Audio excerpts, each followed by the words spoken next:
a quiet breakfast turned fatal. The doctor's wife never made it to church. Welcome to Eco Mysteriosa. I am your host, Ravella. I love hearing from our mystery minds. Tell me where you're tuning in today. Your voices make every story come alive. Let's begin. The bells of St. Mary's in St. Chad's Hollow rang with a bright, self-satisfied cheer that Sunday morning, as if nothing dreadful had ever happened or ever could. The air smelled of lavender and damp grass, and villagers strolled toward the church in their best clothes, exchanging greetings and bits of gossip like petals scattered in the breeze. Mrs. Penhaligon had brought her usual basket of dahlias to decorate the altar.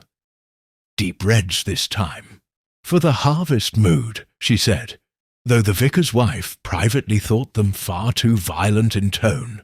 Mr. Phelps, the organist, was testing the first bars of the processional hymn, his long fingers trembling slightly as they hovered above the keys.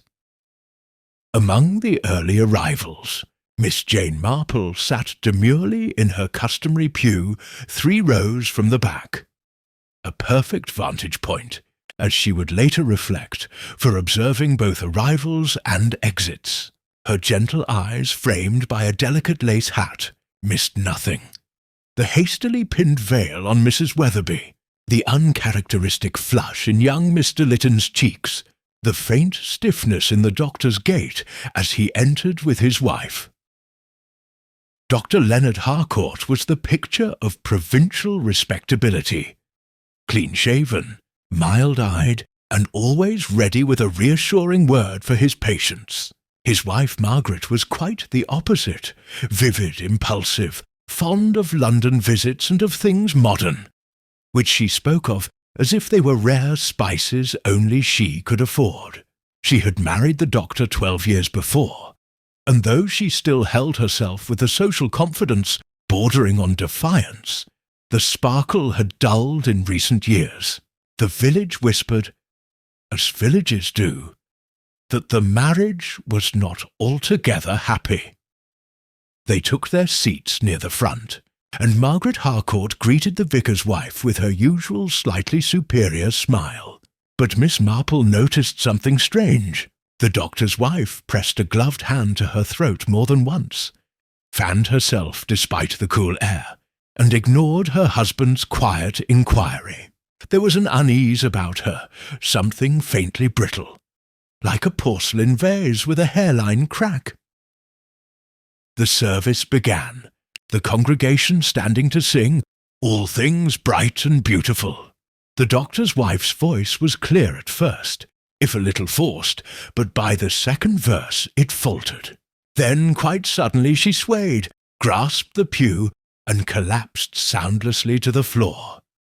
The hymn stopped mid-line. Gasps rippled through the church.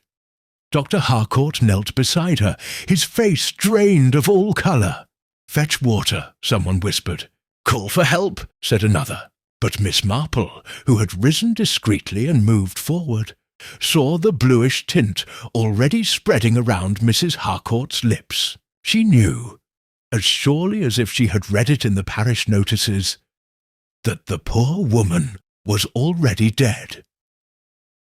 By the time the vicar stumbled through the closing prayer and the villagers spilled into the churchyard, the whispers had already begun to sprout like weeds. "Heart attack," suggested Mrs. Penhaligon. "Overwrought. Perhaps she never was strong," murmured the vicar's wife. But Miss Marple, adjusting her gloves, spoke softly to no one in particular. "My dear," she said almost to herself, "people seldom die quite so conveniently."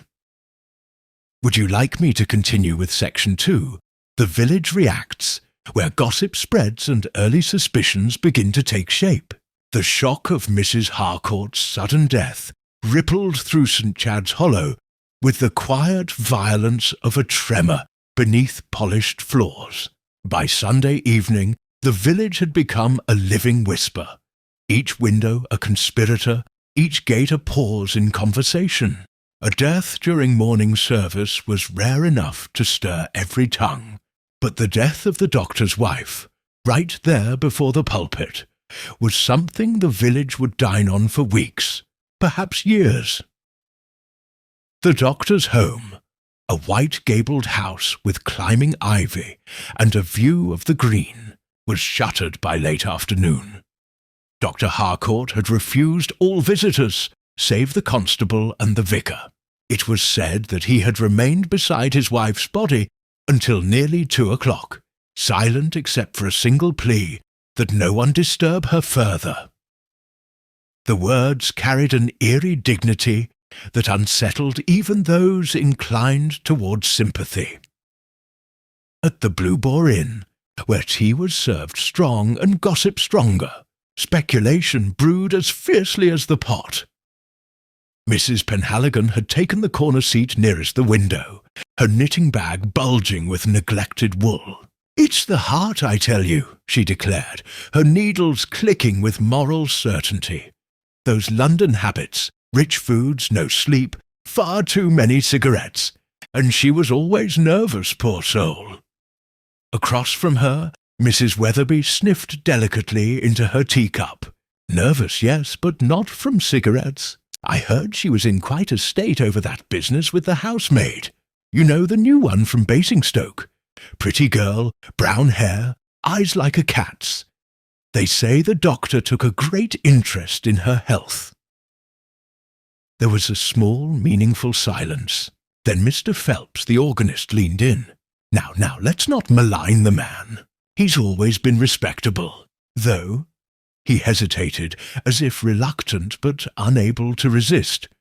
"I did see them quarrelling outside the chemist's last Thursday. He looked, well, not himself." Miss Marple, who had been sitting quietly by the window with her tea cooling beside her, looked up from her knitting. She had been listening, not intrusively, merely attentively. There was something revealing in the way gossip formed its patterns. Much like the rows of her own stitching, it never began with lies, only with misunderstandings woven into truths. She spoke with the mild air of one offering a harmless observation. "It's always sad, isn't it, when a marriage becomes unhappy? Still, quarrels are the most ordinary thing in life, and one can't infer too much. My dear friend Mrs. Bartlett once quarrelled with her husband about the umbrella stand, and within a week they'd quite forgotten the matter, though she did later discover he'd pawned it." The others laughed lightly, but with a trace of unease. Miss Marple smiled faintly, her needles glinting as they caught the last of the autumn light. Inside, however, her thoughts were already spinning toward that morning's events. The pallor of Mrs. Harcourt's skin, the faint odour of almonds that had drifted through the church aisle, barely noticeable above the scent of beeswax and chrysanthemums. At dusk, Constable Reeves trudged along the narrow path toward Miss Marple's cottage, hat in hand and face set in that particular expression policemen wear when they have news that isn't conclusive but feels important nonetheless. He found her trimming her roses, as if the morning's tragedy had not disturbed her rhythm in the least. "Evening, Miss Marple. Sorry to intrude. Not at all, Mr. Reeves," she said kindly. "You look as though you've been in a draught. Do come in. I'll put on the kettle." Inside the cosy parlour, as the clock ticked softly, the constable cleared his throat. "It's about Mrs. Harcourt, ma'am. The doctor's not taking it well, as you might expect. The coroner's been called for an inquest tomorrow, but there's talk." "There's always talk," Miss Marple said gently. "But what sort of talk exactly?" Reeves leaned forward, lowering his voice. "Doctor says it was a seizure, or perhaps her heart. But the nurse who came over to help noticed something. Said the smell in the church wasn't right. Like bitter almonds, she said. You don't suppose—" "Cyanide," murmured Miss Marple, setting down her cup with a soft clink. Her expression didn't change. It has that distinct scent, Not everyone notices it, Reeves nodded grimly. That's what the nurse said. But there's no reason Mrs. Harcourt should have had any on her. And if it was poison, well, it could have been in her tea before service. She was seen drinking from a small flask. Miss Marple's eyes sharpened, though her tone remained conversational. Ah, yes, I did see her sipping something from her reticule just before the hymn. A tonic, perhaps. People so often take tonics without understanding them. So trusting of labels and advertisements. Still, one might wonder where she procured it. The constable scratched his chin. Doctor says she mixed her own herbal drops. But the maid claims she saw him make them for her yesterday. If that's true, Miss Marple said quietly, then the poor doctor will have much to explain, and everyone will believe what they already wish to believe. You must be careful, Mr. Reeves. Appearances are such treacherous things. He nodded, uncomfortable. Yes, ma'am. Still, there'll be an inquiry. You might say prayers for us all. Prayers for us all. Prayers. When he had gone, Miss Marple sat for a long time by the hearth, the fire flickering in her thoughtful eyes. She thought of the doctor's hands, steady, capable, kind. A man of science, yes, but not one given to cruelty. Yet there had been something in his face that morning. Shock, certainly, but also a flicker of something like guilt, quickly hidden. Or perhaps it was merely grief, misunderstood by those eager to find sin where sorrow sufficed. That evening, as twilight deepened and the lamps were lit across the green, Miss Marple took a quiet walk toward the Harcourt's house. The air was heavy with wood smoke, and the faint scent of honeysuckle lingered on the fence. Through the parlour window, she could see the doctor sitting alone beside the untouched supper tray. His shoulders were slumped, the room unnaturally still. As she turned to leave, a soft voice startled her. Miss Marple? It was Lydia Harcourt, the doctor's niece. A pale, slight girl of 17 with intelligent eyes. Uncle said not to let anyone in, but I saw you. You think it wasn't natural, don't you? Aunt Margaret's death. Miss Marple regarded her gently. I think, my dear, that death is seldom simple in a place where everyone knows everyone else's business. The girl shivered. They were arguing last night. She wanted to go up to London again, said she'd had enough of the village. Uncle begged her to stay, said people were beginning to talk. She laughed at him, said he'd grown dull, provincial. I heard her say, "You'll regret trying to cage me." Miss Marple nodded slowly. That's a hard thing to hear from someone you love. She wasn't cruel, Lydia said quickly, just restless. And then this morning she told me she'd written a letter to a friend in London. She put it in her bag before we left for church. But when the constable searched her things, it wasn't there. Miss Marple's eyes flicked toward the window. Curious. Letters so often vanish at just the wrong moment. Lydia hesitated, twisting her hands. I shouldn't say this, but Uncle burned something in the fireplace when he came back. I saw the smoke. Miss Marple looked at her with quiet sympathy. You've been very brave, my dear. But for now, say nothing of this. People have a way of hearing what they wish to hear, and truth needs time to bloom, like roses, if they're to last. When Miss Marple returned home, she found a small envelope slipped under her door. The handwriting was firm, deliberate. She opened it carefully. You are mistaken. Leave it be, or you'll regret it. There was no signature, only the faintest trace of perfume. Jasmine, sharp and lingering. Miss Marple folded the note, placed it neatly beside her teacup, and murmured to herself, Oh dear. When people begin to send warnings, one can be quite sure the truth is very near indeed. Outside, the church bell tolled 9.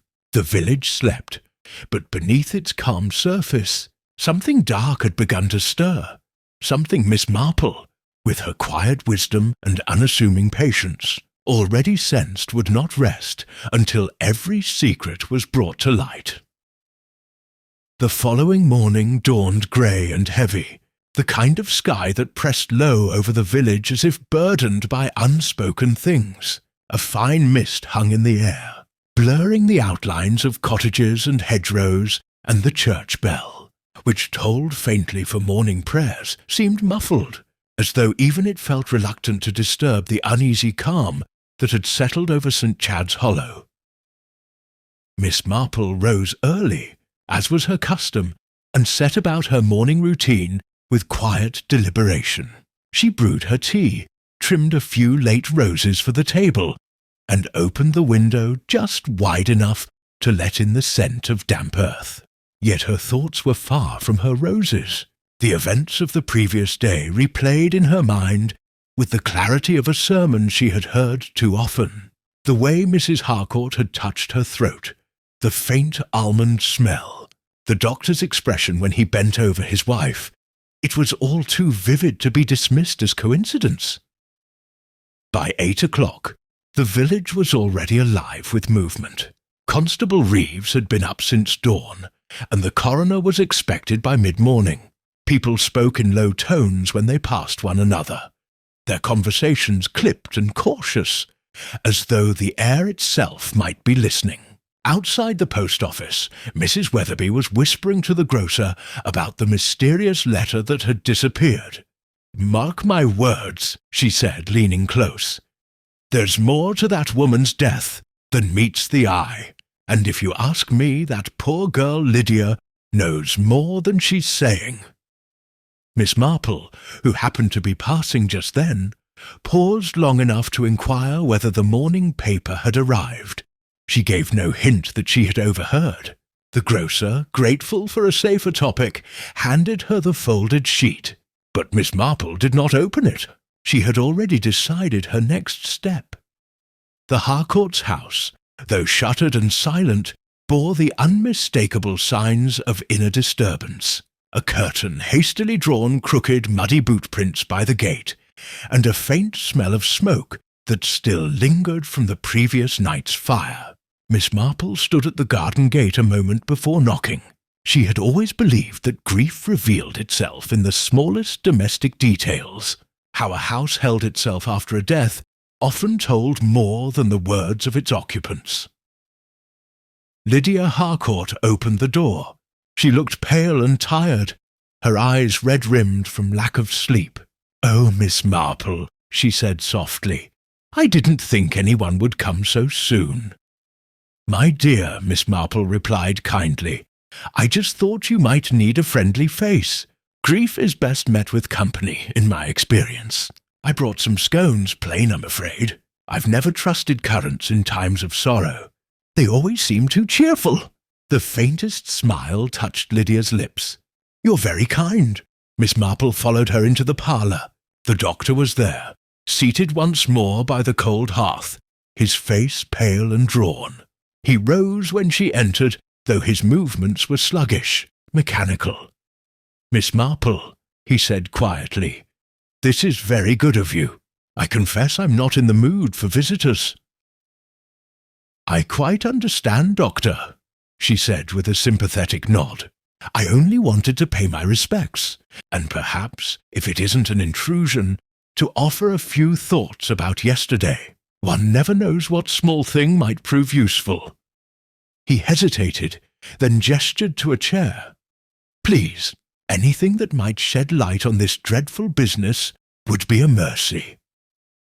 Miss Marple sat, folding her hands neatly in her lap.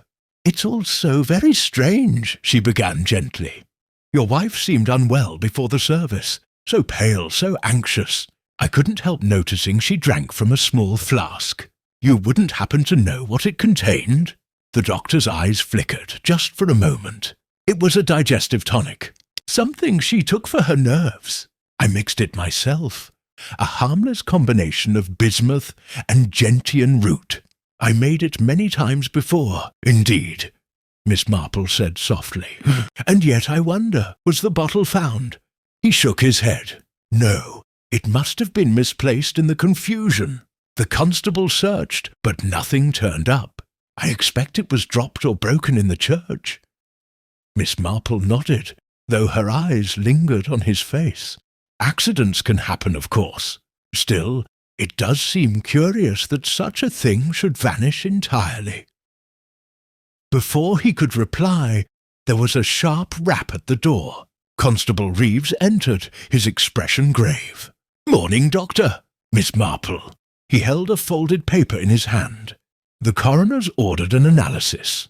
They've taken samples for testing. Won't have the results for a day or two. But between ourselves, there's a strong suspicion of cyanide." Dr. Harcourt's face went white. "Cyanide? That's absurd. I've never kept such a thing in the house. Such a thing in the house." Reeves looked uncomfortable. "Begging your pardon, sir, but it's used in small quantities for photographic work. And there's a dark room at the back of your surgery, isn't there?" "Yes, for medical slides," the doctor replied quickly. "But the bottles are locked always. No one could have tampered with them." Miss Marple's gaze drifted to the mantel, where a silver frame stood slightly askew, a photograph of the Harcourts, taken years earlier. Margaret smiling brightly, the doctor's hand resting lightly on her shoulder, a picture of harmony, though perhaps not truth. Lydia's voice broke the silence. "Uncle, do you think someone might have done it on purpose?" "Done what?" he asked sharply. "Given her the poison?" she whispered. The doctor's hand trembled. "Nonsense. Margaret was. She wasn't happy, but she wasn't the sort to—" He stopped, catching himself. "This is madness." Miss Marple rose slowly. "Sometimes, Doctor, people act in ways that surprise even those closest to them.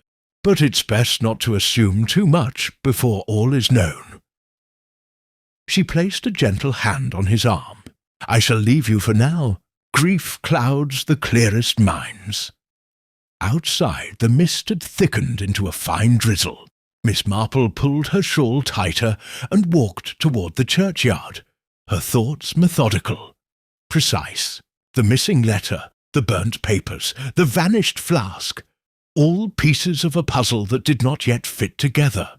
But one detail gnawed at her most persistently. The note slipped beneath her door. Whoever had sent it knew she was asking questions, which meant they feared what she might discover. And fear, in Miss Marple's experience, was often the truest confession. She decided, with her usual calm practicality, that her next call should be at the vicarage. The Reverend Summers was a man of gentle disposition and unintentional candour, a combination Miss Marple found most useful in delicate situations. He received her with a mixture of respect and apprehension, as most people did when Miss Marple arrived, looking thoughtful. "My dear Miss Marple," he said, ushering her in, "what a dreadful business! I can scarcely think of anything else. Poor Mrs. Harcourt, such a shock. We're all quite undone." "Yes," Miss Marple said, settling into the armchair nearest the fire. "A shock indeed. Tell me, did you happen to see her before the service? I wonder if she spoke to anyone." The vicar furrowed his brow. "Why, yes, come to think of it, she did exchange a few words with Mr. Giles. He manages the bank in Lower Barton. It seemed an odd pairing. He's not a regular churchgoer. I recall thinking how animated she looked." She pressed something into his hand, a small envelope, I believe.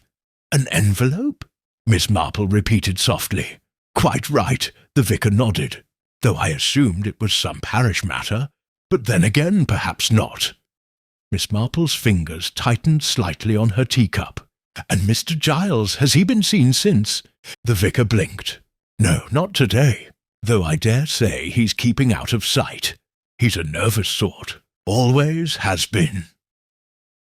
As she left the vicarage, Miss Marple's mind moved swiftly, each piece of information slotting neatly into its place. A letter delivered, a bottle gone missing, a man avoiding attention. It was beginning to take shape, a pattern of intention cloaked in confusion. That night, long after the lamps were out and the village lay silent, Miss Marple sat by her window, the warning note open beside her.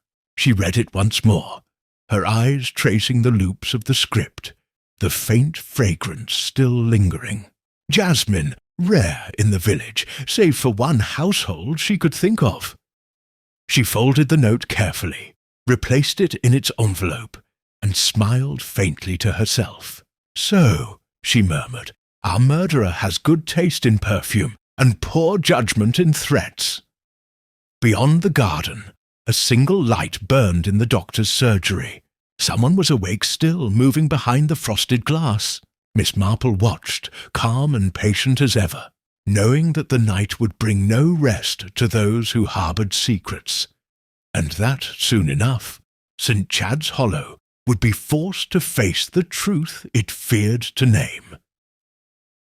The next morning brought with it an uneasy clarity, as though the fog that had blanketed St. Chad's Hollow had merely lifted to reveal something darker beneath.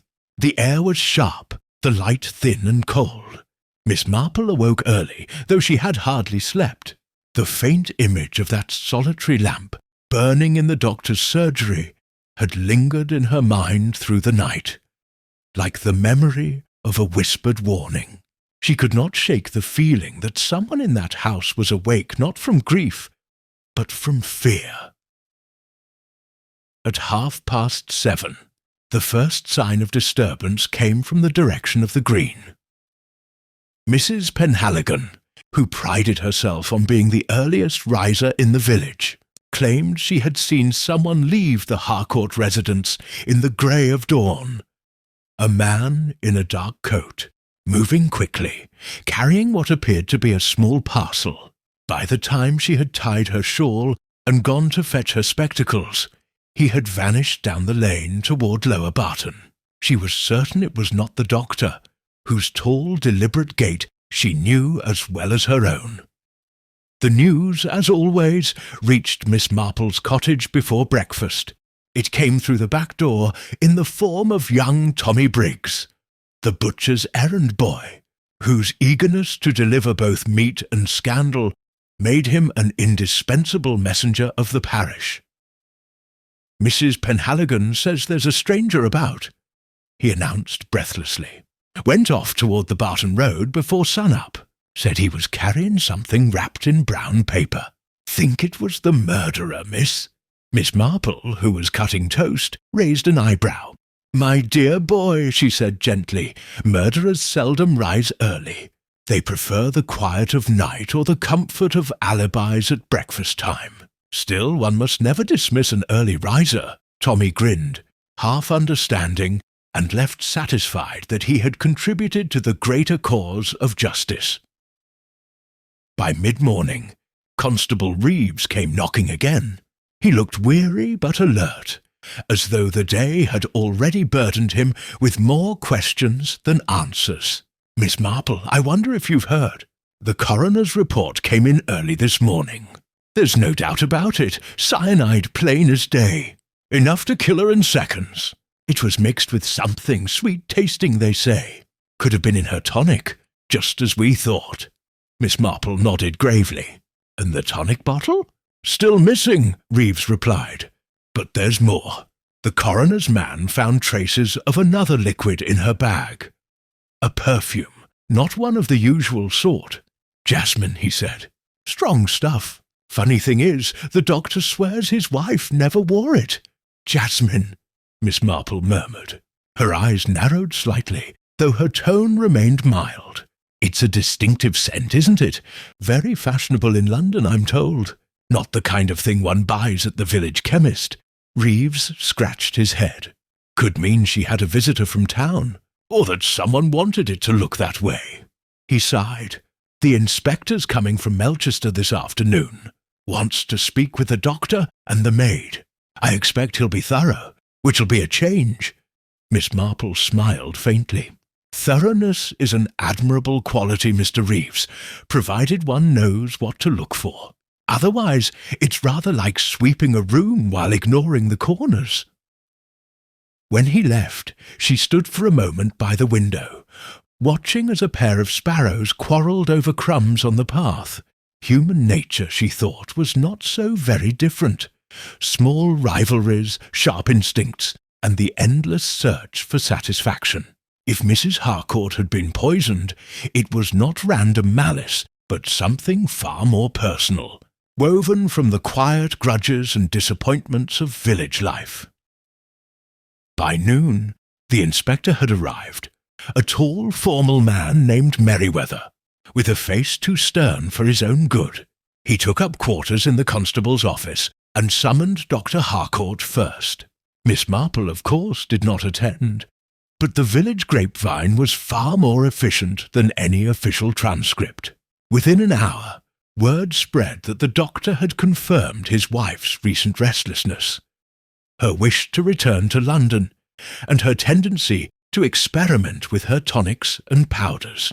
He had spoken calmly, even sorrowfully, but his composure did not win him sympathy. To the villagers, calmness under suspicion was the surest sign of guilt. Miss Marple, meanwhile, paid a visit to Lydia Harcourt. The girl received her in the upstairs drawing-room, where the curtains were drawn against the noon glare. She looked pale but composed, her hands folded tightly in her lap. "I don't know what they're saying," she began, before Miss Marple could speak. "But Uncle didn't do it. He couldn't have. He couldn't have. No one should be judged too swiftly," Miss Marple said kindly. "But truth, my dear, has a way of emerging, like a weed through stone." Lydia's eyes filled with sudden tears. "It's all so awful. The inspector keeps asking about that letter Aunt Margaret wrote, the one that's missing. But I told you she posted it to Mr. Giles yesterday morning. She said it was important, that it would settle everything." Miss Marple's gaze sharpened. "Settle everything? That's a curious phrase. Do you recall her exact words?" "She said," Lydia whispered, "he'll have no hold over me now." There was silence, broken only by the soft tick of the mantel clock. Miss Marple rose, her expression thoughtful. "And did you happen to see her write the letter?" "Yes, she sealed it herself with red wax. I even saw the address. It was to a Mr. Giles at the Barton Bank. But when they searched her bag, it wasn't there." Miss Marple nodded slowly. "I see. Well, my dear, you've been most helpful. And you're quite right. Your uncle deserves fairness. People so often mistake restraint for guilt, when it's only dignity in disguise." Outside, the air had grown heavy again, though the clouds held no rain. Miss Marple made her way toward Lower Barton, her walking-stick tapping lightly along the cobbled road. The small market town was livelier than St. Chad's Hollow, its streets filled with chatter and the clatter of carts. She found the bank easily, a prim brick building with polished brass lettering and the faint scent of ink and ledgers. Mr. Giles, the manager, was a plump man with nervous eyes and a habit of polishing his spectacles even when they did not need it. He greeted Miss Marple with forced politeness. "Ah, Miss Marple, what an unexpected pleasure. I do hope this isn't about your savings account." "Not at all," she said pleasantly. "I was merely hoping you might recall a visit from Mrs. Harcourt yesterday morning. She was seen speaking with you before the service." Mr. Giles hesitated. "Well, yes, she did come by, briefly. Left an envelope for me to keep safe. I thought it was a donation for the church fund. Indeed." Miss Marple's tone was mild, but her eyes were keen. "And you've opened it?" "Certainly not. Confidential, you understand. But when I heard what happened, well, I admit I checked this morning. It wasn't there. Gone? Vanished. The drawer was locked as always. No sign of a break-in. The clerk swears he never touched it." He mopped his brow with a handkerchief. "I tell you, it's most disturbing." Miss Marple smiled faintly. "Disturbing indeed, but perhaps not surprising. Secrets have a curious way of slipping through locks when they're wanted badly enough." When she returned to St. Chad's Hollow, dusk was already beginning to fall. Lamps glowed in cottage windows, and the smell of supper drifted through the air. The inspector's carriage was still parked outside the Harcourt's house, its wheels spattered with mud. She paused for a moment, watching the light flicker behind the curtains, and then continued home, her thoughts moving in steady, ordered circles. By the time she reached her cottage, a new envelope awaited her on the doorstep. No name, no seal, just a single sheet inside. The handwriting was the same as before, but the message shorter. You were told to leave it. Stop now. Miss Marple folded the note neatly and placed it beside the first. The same faint trace of jasmine lingered. She smiled to herself, almost sadly. "Oh, my dear," she murmured, "you really shouldn't have written again. Nothing reveals guilt so quickly as repetition." Outside, the night deepened. In the stillness of the lane, a figure watched her window for a long moment before melting back into the darkness, and Miss Marple, serene and unhurried, began to plan the next move in a game whose end she could already see forming. Quietly, inevitably, like the first stirrings of dawn. The next day broke bright and deceptively peaceful, as though the village wished to pretend that death and deceit could not thrive beneath such cheerful sunlight. Yet beneath that illusion of calm, St. Chad's Hollow was restless. The inspector's questions, the constable's quiet rounds, and the subtle shifts in neighbours' glances had unsettled even the most placid of temperaments. People who once stopped at gates for gossip now closed them quickly. Conversations that began in confidence dissolved at the sound of footsteps. Miss Marple, for her part, went about her morning as though nothing unusual had occurred. She clipped herbs from her garden, polished the brass handle of her teapot, and set about baking a small batch of currant buns. A recipe she found particularly effective at loosening tongues. She knew, as she had always known, that gossip was both the disease and the cure in a place like St. Chad's Hollow. One had to listen to it as carefully as a doctor listened to a patient's heart, with patience and the ability to tell symptoms from truth. By 10 o'clock, she was seated in the snug of the Blue Boar Inn with a fresh pot of tea and a plate of buns. Mrs. Weatherby arrived first, wearing a look of martyrdom that only the very self-righteous could maintain. Mrs. Penhaligon followed, breathless and eager, with the news that the inspector had spent the early morning at the doctor's house again, this time accompanied by a man from Melchester who had the look of someone from the Home Office. "They've searched the surgery top to bottom," Mrs. Penhaligon announced, her voice lowered in theatrical secrecy. "Turned out every drawer, every bottle. Found nothing, of course. The doctor says it's all nonsense, but they've taken his keys, and that's never a good sign." Miss Marple stirred her tea, seemingly absorbed in the swirl of milk. "It's very trying for him," she said gently. "A man's reputation is a delicate thing. Once shaken, it seldom settles again." "Well, it's not as though people didn't talk before," Mrs. Weatherby interjected sharply. "All those evenings she went to London on her own, staying at hotels, buying new gowns. And that niece of his, too clever by half, if you ask me. They say she writes stories. About crime, of all things. Fiction," Miss Marple said mildly, "has an inconvenient way of reflecting truth, my dear. Sometimes writers see things before others do." Mrs. Penhaligon leaned forward. "Speaking of seeing, I heard from the baker's wife that someone saw the doctor's housemaid at the chemist's on Friday evening. Bought a new bottle of tonic ingredients.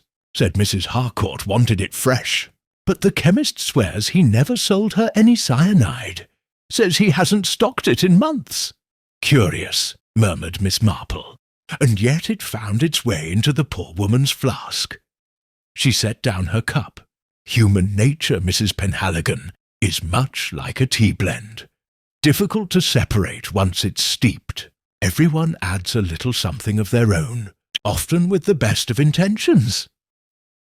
Her listeners looked puzzled but nodded solemnly, accustomed by now to Miss Marple's gentle metaphors that often, later, proved to mean something altogether sharper. When she returned home, she found Constable Reeves waiting by her gate, his hat in hand. His face was drawn, and he shifted from foot to foot like a man with more questions than he could comfortably carry. "Miss Marple," he began, "I shouldn't be saying this, but I'd value your thoughts. We've found something odd." "Then you'd better come in," she said at once, ushering him into the small parlour. She poured him tea, set out a bun, and waited. Reeves glanced toward the window before speaking. "They've been through the doctor's office, like I said. Nothing unusual, except a locked drawer in his desk. When the inspector forced it open, there was a letter inside, torn in half. Only the end of it left, but the handwriting matches Mrs. Harcourt's." Miss Marple's eyes brightened slightly. "Indeed, and what did it say?" Reeves unfolded a small piece of paper from his coat pocket, careful not to touch it more than necessary. The torn page was blotched, but legible enough. "And you shall not threaten me any longer. I am not afraid of what you can tell him. When this reaches the bank, you will be—" The rest was missing, Reeves sighed. "That's all we've got. The inspector thinks it proves she was being blackmailed. Maybe by this Mr. Giles fellow. The bank manager's been sweating buckets since his name came up. Says he never received any letter, and that he's got no reason to threaten anyone." Miss Marple read the fragment twice, her expression unchanged. "If this letter was found in the doctor's drawer," she said slowly, "then someone must have put it there after Mrs. Harcourt's death. Otherwise, the rest of it would still be in the bank's keeping." Reeves frowned. "You think the letter was planted?" "I think," she said softly, "that when something appears exactly where suspicion is already pointing, one ought to look elsewhere for the truth." The constable stared at her. "You mean someone's trying to frame the doctor, or protect themselves," Miss Marple said simply. "It often amounts to the same thing." That afternoon, while the inspector pursued his formal inquiries, Miss Marple decided on a more delicate approach. She made her way to the vicarage once more, where Mrs. Summers, the vicar's wife, greeted her with the mixture of warmth and curiosity common to those who suspected she was about to learn something worth repeating. "Such dreadful business, Miss Marple," Mrs. Summers sighed as they sat in the parlour. "I hardly dare step outside. The inspector was here this morning, asking about that bottle Mrs. Harcourt used. Apparently it was found behind the vestry table after all, smashed, but enough left to tell it was her flask. They say it smelled strongly of almonds. Then it wasn't lost," Miss Marple said softly. "It was left to be found. Exactly what I said to the vicar. And between you and me, I don't believe for a moment that poor Margaret mixed her own tonic wrong. That maid of hers, the new one, there's something shifty about her. Always quiet, eyes darting about. I told Mr. Summers as much." Miss Marple smiled. "You're very perceptive, my dear. Though sometimes quietness is not deceit. It's fear." She rose after finishing her tea. "You've been most helpful, Mrs. Summers, and if I might borrow your hymn book, I believe Mrs. Harcourt handled it on Sunday morning." The vicar's wife blinked but fetched it at once. "Of course, though I can't imagine what you'd want with that." When Miss Marple was alone again in her cottage, she studied the book carefully. There, between the pages of All Things Bright and Beautiful, lay a faint stain, clear, oily, with a distinct smell that made her nose wrinkle. Almonds again. She closed the book slowly, her thoughts now as precise as clockwork. Someone had handled that book after poisoning the flask. Perhaps to disguise the lingering scent. Perhaps without realizing they carried the residue on their skin. Either way, it was an unguarded act, and unguarded acts always betrayed more than clever lies. At dusk, she sat by the window, knitting in her usual unhurried way. The village green lay quiet, save for the occasional passing cart and the distant sound of a dog barking. Then, just as the church bell began to toll 7, she saw a shadow move across the doctor's garden. A figure slipping toward the surgery door, glancing about before disappearing inside. Miss Marple set down her knitting and rose, her movements calm but deliberate. She did not go at once. Haste was rarely useful. Instead, she waited 5 minutes, long enough for opportunity to ripen, then took her shawl and stepped into the night.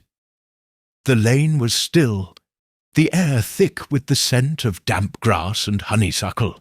As she approached the surgery, she saw the faintest glimmer of light beneath the door. A hinge creaked softly. Someone was inside. She moved closer, peering through the narrow crack of the curtains. The faint lamplight revealed Lydia Harcourt, standing beside her uncle's desk, her face pale, her hands trembling as she unfolded a letter from a drawer. She read it quickly, then pressed it to her chest as if it burned her. After a moment, she tore it in half and fed the pieces into the fire. Miss Marple watched without moving, her face unreadable. Only when the last fragment curled into ash did she step quietly away, her mind turning over this new piece of the puzzle. Lydia had secrets too, perhaps even more dangerous ones than her aunt's. And Miss Marple, who understood better than anyone how fear drove people to desperate acts, knew that before the truth could emerge, someone else might yet be silenced.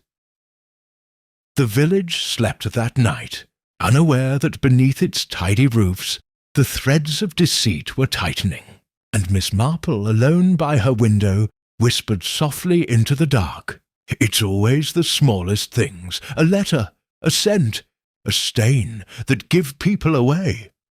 Morning light filtered through a thin veil of mist, softening the edges of St. Chad's Hollow and giving the cottages an almost dreamlike calm. It was the sort of morning, Miss Marple reflected as she buttered her toast, that could convince one nothing wicked had ever happened in the world. But she knew better. Evil seldom announced itself with thunder. It crept in quietly, disguised as something ordinary, a letter, a kindness, a cup of tea. She set down her knife and glanced at the 2 anonymous notes on her writing desk. The faint scent of jasmine still clung to them, lighter now, but unmistakable. It was not, she thought, the perfume of the dead Mrs. Harcourt, but of someone who wished her to stop searching. A curious thing, to threaten an old woman whose chief vice was curiosity. At 9 o'clock, a brisk knock sounded at the door. Constable Reeves entered, hat in hand, looking more troubled than before. "Morning, Miss Marple. I shouldn't bother you so early, but we've another twist. The inspector's gone to Melchester to question the chemist's suppliers, and I've been left to keep watch here. The maid, Annie, well, she's gone missing." Miss Marple looked up sharply. "Missing, you say?" "Yes, ma'am. Packed her things sometime after supper. The doctor says he thought she'd gone to stay with her mother in Basingstoke, but no one has seen her. Took a small case and her week's wages." "How inconvenient," Miss Marple murmured, pouring him tea. "And how revealing. People seldom run unless something is chasing them. Guilt, fear, or sometimes the truth itself." Reeves shifted uneasily. Could be she knew more than she should. Or maybe she helped herself to something from the house. Either way, the inspector will have my head if she's gone for good. I dare say she hasn't gone far," Miss Marple said softly. "Runaways seldom do. They linger on the edge of their troubles, waiting to see how the wind blows." After the constable left, Miss Marple sat in her little parlour, thinking. The missing maid, the torn letter, the vanished bottle, all parts of a single untidy pattern. She took her shawl and went out. The air had warmed and sunlight flickered through the leaves like restless thoughts. Her steps led her, almost of their own accord, toward the Harcourt's garden. Lydia was there, kneeling among the roses with her sleeves rolled up. She looked startled when she saw Miss Marple, but quickly forced a smile. "Good morning. I'm trying to keep the weeds from taking over. Aunt Margaret hated weeds." "So do I," said Miss Marple pleasantly. "They spread so quickly, don't they? One never knows what's rooted beneath." Lydia gave a nervous little laugh. "You sound like Uncle. He's been strange since the inquest. Doesn't eat, barely sleeps, keeps pacing at night. I think he's afraid they'll arrest him." Miss Marple watched her closely. "Perhaps he fears more than the law. Tell me, my dear, did your aunt and the maid get on?" Lydia hesitated. "Not really. Annie was frightened of her. Aunt Margaret could be sharp.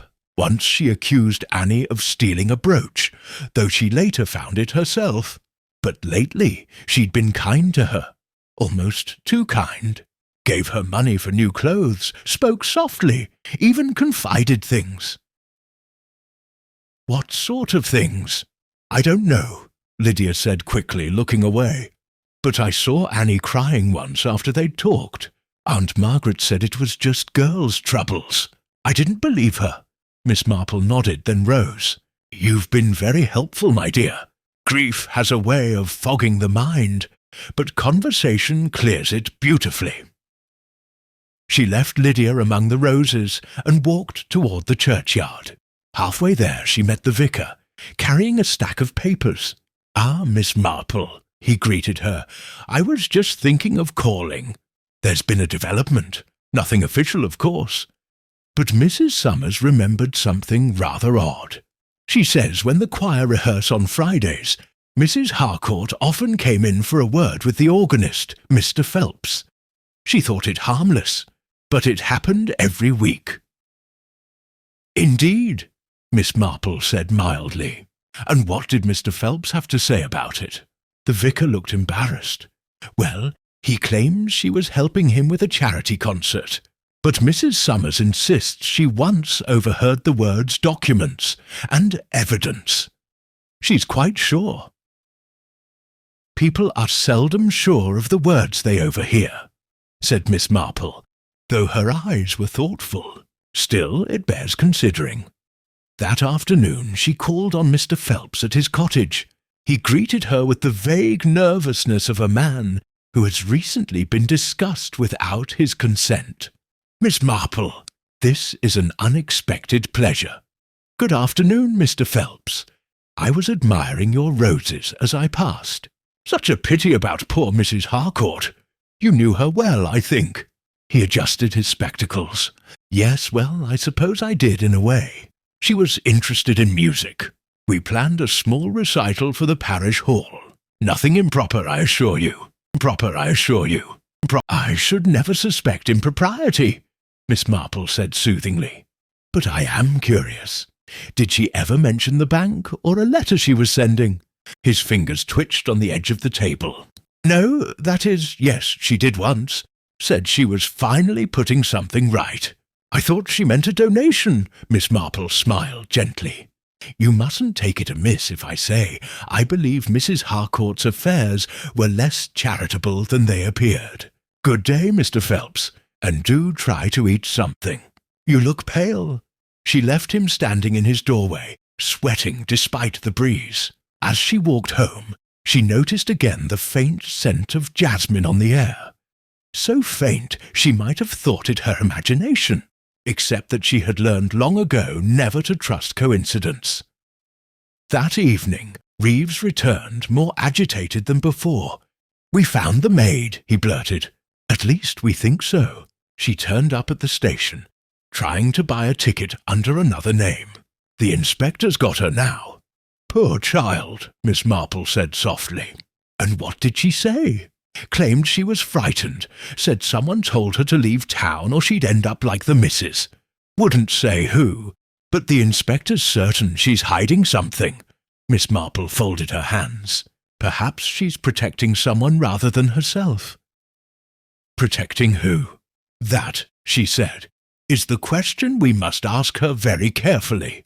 Fear and guilt often sound alike, but they're not the same language. The next morning, Miss Marple persuaded the inspector to let her speak to Annie alone. The girl sat trembling in the small station office, her hands twisting a handkerchief to shreds. She looked younger than her years, too young for such terror. "My dear," Miss Marple began kindly, "you've been frightened, haven't you? But fear grows worse when we hide it. Tell me, what did Mrs. Harcourt say to you that last morning?" Annie's lips trembled. She said it was all over, that she'd written to someone, and no one could hurt her now. She gave me the flask and told me to fetch her tonic from the surgery. Said the doctor had mixed it himself. But when I got there, he wasn't in. Mr. Phelps was helping with the medicines. He said he'd give it to her. Miss Marple's eyes softened, but her voice remained steady. "So you didn't see the doctor prepare it?" "No, ma'am. When I came back, Mr. Phelps handed me the flask, said it was ready. I never thought, oh please, I never meant to harm her." Miss Marple took her hand gently.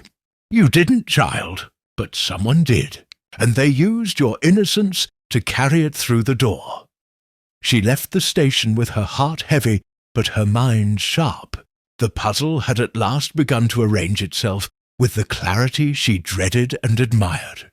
Phelps, the mild organist, so conveniently present, so easily trusted, a man with access to poisons through his brother the chemist, and the scent of jasmine, which clung faintly to his cuffs when she'd shaken his hand. As she reached her cottage, the church bell struck 6. She paused at her gate, looking back toward the spire, where the light caught the stained glass in sudden crimson. "Poor Mrs. Harcourt," she murmured. She thought she was ending her troubles, but she only began everyone else's. Inside, she took up her knitting and waited. She knew the murderer would act again. Perhaps not with poison this time, but with the same quiet desperation that had guided the first hand. And Miss Marple, serene and patient as a cat before the hearth, was prepared to watch until that hand revealed itself fully. The following day was bright but brittle, the kind of morning where every sound seemed too loud, every shadow too sharp. The inspector's men had been up since dawn, scouring the churchyard and the lane beyond the Harcourt's house for any remaining trace of evidence. Word of Annie's confession, or partial confession as it stood, had spread swiftly through St. Chad's Hollow, though distorted by the usual filters of imagination and self-interest. Some said the maid had poisoned her mistress out of jealousy. Others insisted she'd done it at the doctor's bidding. But Miss Marple, watching from her window as the villagers gathered in cautious clusters, knew neither version held quite true. The girl's terror had been real, but it had not been the terror of guilt. It was the terror of someone who had seen too much and understood too little. After breakfast, Miss Marple took her customary walk to the post office under the pretence of sending a letter to her nephew in London. In reality, she wished to test the current of gossip, as one might test the wind before sailing. She found Mrs. Weatherby already there, weighing a parcel with an air of moral purpose. "Ah, Miss Marple," she said in the tone of one announcing unpleasant news.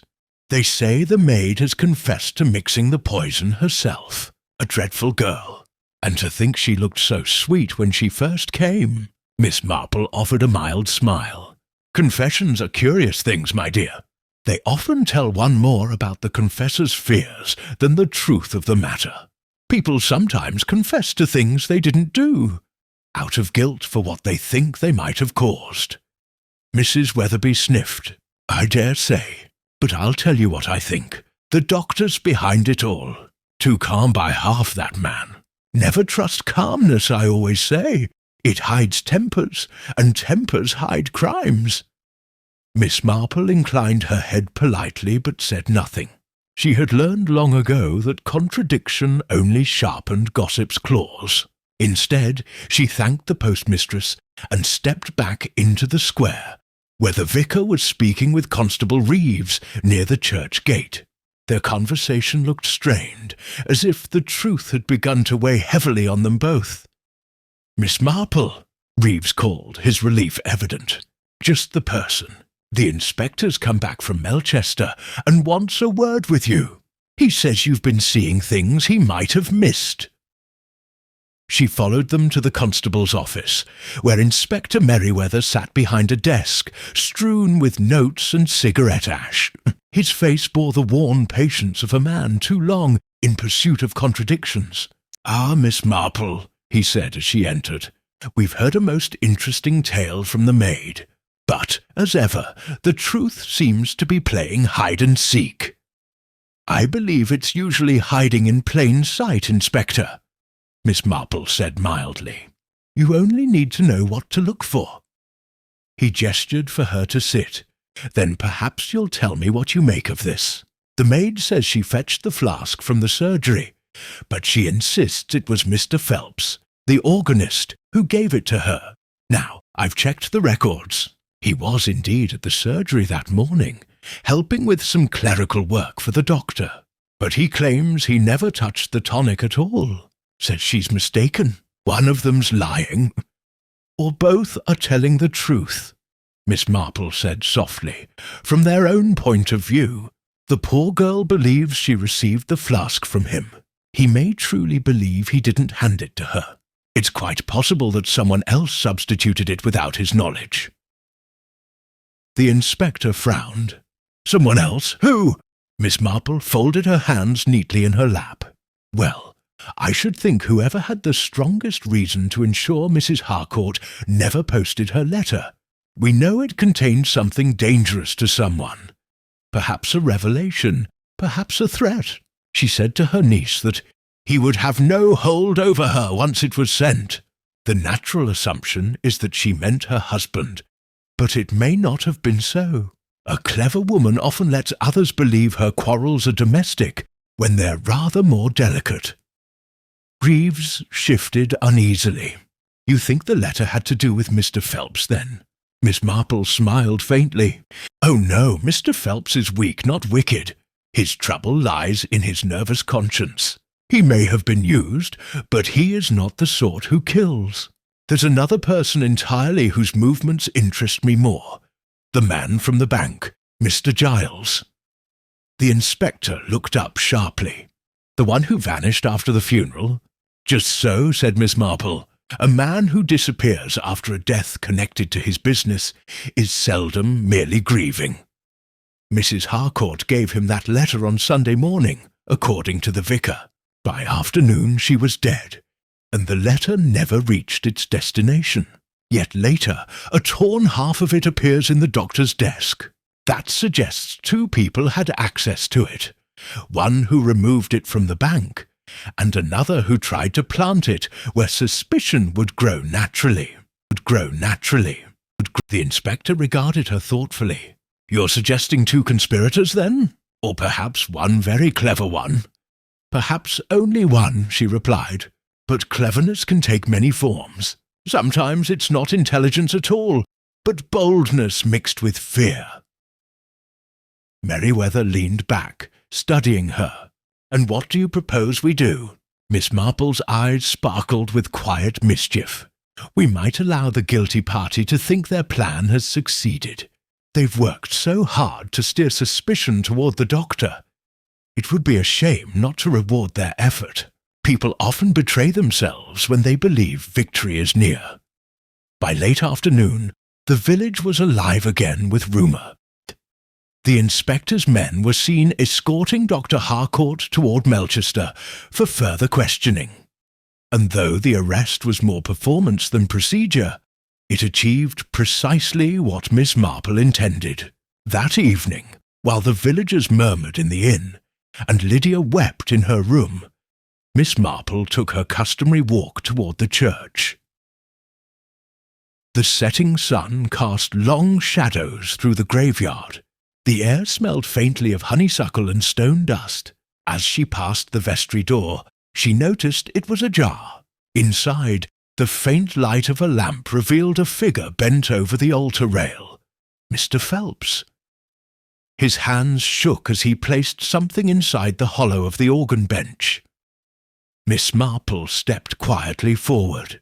"Good evening, Mr. Phelps. You seem busy for this hour."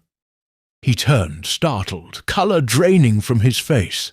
"Miss Marple, you frightened me. I was only putting away the hymnals." "Ah," she said gently, "though it looked rather like a flask you were hiding, not hymnals." His lips parted soundlessly. Then, with a shuddering breath, he sank onto the nearest pew. "It wasn't me," he whispered. "I didn't mean for any of it to happen. I thought it was only a sleeping draught. She said it would calm her nerves." "Who said?" He looked up at her, eyes brimming with desperate guilt. "Mrs. Harcourt herself. Weeks ago, she said she couldn't rest, that the doctor watched her every move. She asked me to help her get something stronger from my brother at the chemist's, something that would give her peace. I thought it was foolish but harmless. Then, 2 days before she died, she came again, said she'd changed her mind and wanted it destroyed. I told her I would, but I forgot. I left it at the surgery when I went to deliver the recital pamphlets." "And someone found it," Miss Marple said quietly. He nodded, trembling. "I didn't realize until after, when I smelled the almonds in church. I've kept the flask ever since. I couldn't bear to throw it away, couldn't bear to confess." Miss Marple laid a gentle hand on his arm. "You've been very foolish, my dear man, but not wicked. The real wickedness lies elsewhere. Tell me, who knew you'd left it at the surgery?" "Only the maid," he whispered. "She saw me put it down." Miss Marple's eyes softened. "Then she was frightened because she understood too late how she'd been used. Thank you, Mr. Phelps. You've done enough now. Leave the rest to me." That night the village slept uneasily. News of the doctor's supposed arrest had spread like wildfire, and those who had pitied him now felt justified in their suspicion. But Miss Marple, alone in her cottage, did not sleep. She sat by her lamp, piecing together the final threads of deceit. One truth, she knew, remained hidden, cleverly, delicately, but not beyond reach. The letter, the poison, the perfume, the fear. They were all parts of a single pattern, and the name behind them was now clear in her mind. As the clock struck midnight, she rose, folded her knitting neatly, and blew out the lamp. "Tomorrow," she murmured, "will be quite revealing. One must give people time to hang themselves. After all, it saves such unpleasantness later." And outside in the still dark garden, the faint scent of jasmine drifted once more through the night air. The morning that followed was damp and low-spirited, as though the sky itself brooded over what had transpired. The bells of St. Mary's tolled half-heartedly, their echoes dulled by the drizzle that fell upon the green. The villagers of St. Chad's Hollow went about their routines with exaggerated purpose, though every whisper, every glance, returned to the same subject: the arrest of Dr. Harcourt and the promise of developments soon to follow. Miss Marple, moving quietly through the morning mist, had become the unwilling focus of their curiosity. People knew she had spoken to the inspector. What they didn't know was that she intended to speak to him again, this time with the truth. She found Inspector Merriweather in the constable's office, bent over his notes with a furrowed brow. The room smelled of damp paper and pipe smoke. "Ah, Miss Marple," he said, not bothering to hide his fatigue, "you've caught me in the middle of quite the muddle. We've got the maid recanting half her confession, the organist admitting to supplying a narcotic, purely by accident, he claims, and the doctor swearing blind he's innocent. It's enough to make a man wish for simpler crimes. Sheep stealing, perhaps." Miss Marple gave a sympathetic smile. "Sheep may be easier, Inspector, but they rarely deceive with purpose. Humans, I fear, are far more inventive." She sat down, folding her gloved hands neatly. I believe I can help you untangle it, if you'll be patient with me." The inspector arched an eyebrow. "You've solved it, then?" "Not solved, understood," Miss Marple replied. "You see, the heart of this matter isn't in the poison at all, but in what was written on that missing letter." He leaned forward, intrigued despite himself. "You think the letter's the key?" "I'm certain of it. Mrs. Harcourt was being blackmailed, yes, but not by her husband, as she wanted others to assume. She had once been involved in something rather scandalous, something that could ruin both her social position and her marriage if revealed. It seems she paid to keep it quiet. But as happens in such affairs, one payment never suffices." The inspector frowned. "And who was blackmailing her?" "Mr. Giles," said Miss Marple softly. "He had been lending money privately under false pretences through the bank, and Mrs. Harcourt, quite innocently at first, became entangled in one of his transactions. When she realized what he had done, she threatened to expose him unless he returned the funds. That was the subject of her letter, the one she gave him before church. He must have realized once she was dead that her words could destroy him." Merryweather exhaled slowly. "You're saying Giles killed her?" "No," said Miss Marple, her eyes glinting faintly. "He had neither the courage nor the opportunity, but someone else did, and someone who knew enough of the situation to make the death appear natural and then convenient." The inspector's voice dropped. "Who?" Miss Marple hesitated, as though speaking too soon might disturb the fragile truth now forming in the room. "The scent of jasmine, Inspector. It's lingered in this affair from the beginning. On the notes sent to me, on the hymn book, even faintly in the church after the service. It does not belong to Mrs. Harcourt. It belongs to her niece, Lydia." Merryweather stared at her. "The girl? But why on earth?" Miss Marple's tone was calm, almost sorrowful. "Because she loved her uncle. Not romantically, mind you, but protectively, fiercely. She saw how miserable her aunt made him, how she taunted, humiliated, and threatened to leave. Lydia was young, intelligent, and impressionable. She also knew of the quarrels, the letter, and, crucially, of the flask her aunt always carried. I suspect she intercepted it that morning, quite believing she was saving her uncle from ruin and scandal." The inspector rubbed his temple. "Good Lord! Are you sure of this?" "Quite," said Miss Marple. "I saw her that night, in the surgery, burning something in the grate. It was the other half of the letter. She wanted to destroy the last evidence that might connect her to the deed. The poor child never realized that guilt leaves traces far stronger than paper ash or perfume."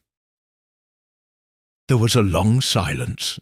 The constable, who had been pretending to tidy papers, stopped altogether. Merryweather sat back heavily, his expression shifting from disbelief to reluctant acceptance. "If what you say is true, she's cleverer than I'd taken her for." "Cleverness isn't always wickedness," Miss Marple said softly. "She believed herself to be protecting someone she loved. Such things have been done for less noble reasons." Merryweather stood abruptly. "We'll need to question her. Miss Marple raised a hand. "Not yet. Give her this one day. I'll speak to her first. She'll tell me the truth freely if she isn't cornered. Tomorrow you may have your confession." The inspector hesitated, then nodded grimly. "You've earned your way with this case, Miss Marple. But be careful. The truth, once spoken, has a way of breaking people." When Miss Marple reached the Harcourt's house that afternoon, the air was thick with melancholy. Lydia sat at the piano, her fingers tracing idle patterns across the keys without sound. She looked up, startled, as Miss Marple entered. "I thought," she began, then faltered. "I thought you'd gone to Melchester with the inspector." "No, my dear," Miss Marple said kindly, removing her gloves. "I preferred to come here. I thought perhaps you and I might talk." Lydia's face stiffened. There's nothing more to say. They've taken Uncle Leonard away.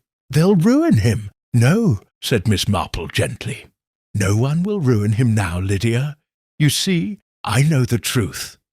The girl froze, the colour draining from her face. The truth? Yes, Miss Marple continued softly. About the flask, about the letter, about what you did that morning before church. Lydia rose slowly, one hand gripping the piano for support. Her voice trembled but did not falter. I only meant to frighten her. Truly, I did. I thought if she became ill, Uncle would take her to hospital, and the letter would be forgotten. I never dreamed, never, that it would kill her. Miss Marple's eyes were grave, but not accusing. You found the flask in the surgery. You replaced its contents, didn't you? Something you thought harmless. Something your aunt had used before for her nerves. Yes, Lydia whispered. Something from one of the old bottles. I didn't know what it was. Mr. Phelps had brought it once. It smelled sweet, like almonds. I thought... Her voice broke. I thought it was medicine. Miss Marple sighed softly. Poor child. You couldn't have known. But when she fell ill, you realized, didn't you? And when the police began to suspect your uncle, you tried to burn the letter and destroy the evidence. The notes you sent me. Were they meant to warn me off, or to warn yourself? Lydia pressed her hands to her face. I was frightened. Every time you looked at me, I felt you knew. I didn't want to hurt anyone else. Miss Marple reached forward and took her hand. You've hurt yourself most of all, but it isn't too late to set things right. The inspector will be kind if you tell him what you've told me. The girl sank to her knees, sobbing quietly. I never wanted her dead. I only wanted peace, I know, Miss Marple said gently. But peace built on silence is never lasting. When she left the Harcourt's house, twilight had fallen, the rain had stopped, and the air smelled faintly of earth and roses. The village lights blinked to life, small and steady, as though nothing extraordinary had ever touched them. Miss Marple walked slowly home, her thoughts heavy yet certain.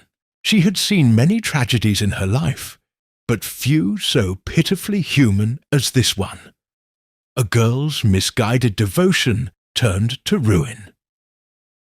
That night, when Inspector Merriweather arrived at her cottage, she greeted him with quiet resignation. It's done, she said simply. She'll tell you everything in the morning. He removed his hat, eyes downcast. You were right, then. Miss Marple smiled faintly. I usually am, Inspector, but it never brings me joy. He hesitated at the door. You've seen a great deal of wickedness, Miss Marple. How do you keep faith in people after all that? She poured him a cup of tea, her voice serene. Oh, my dear man, wickedness is never as common as foolishness, and foolishness, fortunately, can sometimes be mended. When he left, she sat by the window, watching the rain begin again, soft and persistent. Somewhere beyond the green, a girl wept for her mistake, and a village whispered of sin and salvation. Miss Marple closed her eyes, her expression thoughtful but calm, and murmured to herself, It is always love, in the end, love twisted by fear or pride, that makes murder seem a kindness. And with that, the old clock in her sitting room struck 9, steady and untroubled, as though the world, despite its tragedies, still kept time. The morning after Miss Marple's quiet revelation began with a stillness that felt almost unnatural. The rain had stopped in the night, leaving the air cool and sharp, the cobblestones glistening as though the village had been scrubbed clean of sin. But beneath that polished calm lay unease, a silence that waited for something to break it. Miss Marple, seated by her breakfast tray, sensed it at once. She had seen it before in other places, after other tragedies. When truth was about to surface, the world itself seemed to pause, as though holding its breath. By 8 o'clock, word had already spread that Inspector Merryweather had returned to the Harcourt's house. There were whispers outside the post office, speculation over morning tea, and a few exaggerated claims that the doctor had confessed to the whole affair during the night. Miss Marple knew better. Dr. Harcourt had spent the night in Melchester, not in custody but under supervision, while Lydia, pale, trembling, and still wrapped in her confusion, had remained under Mrs. Summers's watchful care at the vicarage. Miss Marple had slept little, though she appeared composed. She spent her morning mending a small tear in her lace gloves and watching the lane from her window. Shortly before 9, the constable came striding briskly toward her gate. "Inspector says you'd best come, Miss Marple," he called, his tone a mixture of relief and discomfort. "The girl's ready to speak, and he thought you might steady her nerves." Miss Marple rose at once. "Of course, Mr. Reeves, young people are so seldom wicked of heart, only terribly misguided. We must be gentle with her." The vicarage parlour smelled faintly of lavender and ink, as though grief had been tidied up and made respectable. Lydia sat near the window, her face wan in the morning light, her eyes ringed with sleeplessness. Inspector Merryweather stood by the mantel, his hands clasped behind his back, while Mrs. Summers hovered anxiously with a tray of tea she had clearly forgotten to serve. When Miss Marple entered, Lydia looked up, her expression unreadable, part fear, part relief. "You came," she whispered. "I said I would," Miss Marple replied softly, sitting beside her. "You've done the hardest part already, my dear. The truth is never as heavy once it's spoken aloud." The inspector cleared his throat. "Miss Harcourt, I'll be recording what's said from here on. You understand you're not under arrest, but we need the full account in your own words." Lydia nodded faintly. Her voice, when it came, was small but steady. "It began weeks ago. Aunt Margaret had been quarrelling with Uncle again. About money, about London, about everything. She'd grown cruel, saying things she couldn't unsay. One evening I heard her threaten to ruin him. She said she'd written to someone who could destroy his reputation." "You thought she meant Mr. Giles?" Miss Marple prompted gently. "Yes, I'd heard his name. She'd spoken of him when she didn't think I was listening. I went to her room the night before she died. I begged her not to go through with it. She only laughed and told me I was too young to understand. That's when I saw the flask on her dressing table. I thought if I replaced what was in it, I could make her too ill to go to church, to send the letter. I didn't know." Her voice faltered, and Miss Marple reached out to steady her hand. "You found a bottle in the surgery, didn't you?" "Yes," Lydia whispered. "I'd seen Mr. Phelps there the day before, tidying things. There were bottles on the counter, one small, one large. The smaller one was unlabelled, but it smelled pleasant, like almonds. I thought it must be one of the doctor's tonics. I poured some into the flask and put it back. Inspector Merryweather exchanged a grim look with Reeves. "And you didn't realise what it was?" "No," she said, shaking her head. "Not until she drank it, not until she fell. I wanted to tell everyone. But Uncle looked so broken. And then they began to whisper he'd done it. I thought if they believed that, they'd find the bottle and hang him." "You burned the letter," Miss Marple said quietly. "Half of it, at least." Lydia nodded, tears sliding down her cheeks. "I had to. It was all I could do to protect him. I didn't know what else to do." The inspector sighed, rubbing his jaw. "God help us. Such a foolish thing." He turned toward Miss Marple. "You were right, as usual. No malice, only fear." Miss Marple's eyes lingered on Lydia's bowed head. "Fear can do dreadful things to the conscience, Inspector, but so can love." When it was over, Lydia was escorted to Melchester, not in handcuffs, but with a nurse beside her. The inspector promised the inquiry would be lenient. The law, after all, had a way of tempering justice with pity when innocence was so plainly mixed with ignorance. By afternoon, St. Chad's Hollow was buzzing once more. Word of Lydia's confession spread faster than the rainwater that still pooled in the gutters. Mrs. Penhaligon declared that she'd always suspected something odd about that girl, too quiet by half. Mrs. Weatherby, with the moral satisfaction of a prophet proven right, lamented that young people these days had too much education and too little sense. Only the vicar's wife seemed truly affected, retreating to her sewing with watery eyes. Miss Marple, meanwhile, went walking. The sky had brightened, and a weak sun pressed through the clouds, catching the wet leaves with a dull shimmer. She followed the familiar path past the green, past the doctor's shuttered windows, and toward the churchyard. There she found Dr. Harcourt standing alone beside the yew tree, hat in hand, staring at the ground as if the earth itself accused him. He turned when he heard her approach. "Miss Marple," he said hoarsely, "they told me what she said. About Lydia, it can't be true." "I'm afraid it is, Doctor," she said gently. "But she meant no harm. She loved you too dearly for her own good." He sank onto the low stone wall, his face crumpling under the weight of it. "She's ruined her life for me. I can't forgive that. I never wanted protection bought at such a price." Miss Marple placed a hand on his arm. "You mustn't think that way. The girl will recover in time. The mind, like the body, has its ways of healing when treated with gentleness." He looked at her, eyes hollow. "You've seen a great many tragedies, Miss Marple. Tell me, do they ever stop hurting?" She smiled faintly, the lines around her eyes softening. "No, Doctor, but one learns to understand them, and understanding is a kind of peace." They sat in silence for a while, listening to the slow toll of the afternoon bell. The sound drifted across the churchyard, sombre yet oddly comforting, a rhythm that seemed to remind them both that life, however fragile, continued. When Miss Marple finally returned home, she found the inspector waiting by her gate.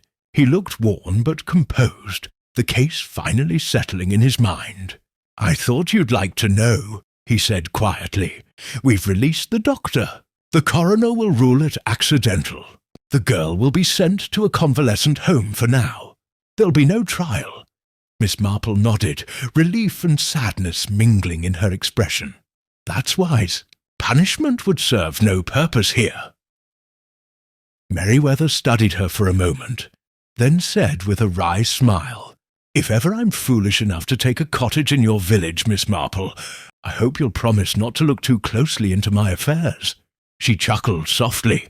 "I never pry, Inspector, unless the truth insists on being found." As evening fell, the last of the mist lifted from the hills, lights flickered on across St. Chad's Hollow, and life resumed its rhythm. Kettles whistled, doors shut against the chill, and the familiar scent of chimney smoke drifted through the air. In her sitting room, Miss Marple sat by the fire, her knitting in her lap, her thoughts quiet but not idle. She had seen justice done, though it came clothed in sorrow, and as the flames danced softly in the grate, she thought again of what she had told the doctor, that understanding was its own kind of peace. Outside, the wind rustled the last of the autumn leaves, and the village, weary but whole, settled back into its old, deceptive calm. The days that followed brought a curious stillness to St. Chad's Hollow, a kind of quiet that felt fragile, as if the village itself were holding its breath. The scandal of the doctor's wife's death had run its course, but its echo lingered in every glance exchanged at the market and every cautious greeting on the lane. People spoke more softly now, and with a touch of guilt, as though by lowering their voices they could undo all the harsh words they had once whispered. Miss Marple, ever observant, found it interesting how quickly outrage transformed into sympathy once danger had passed. Lydia remained at the convalescent home in Melchester, where letters came from her twice a week, short, neatly written notes that thanked her uncle for his kindness and inquired after the roses. The doctor answered everyone.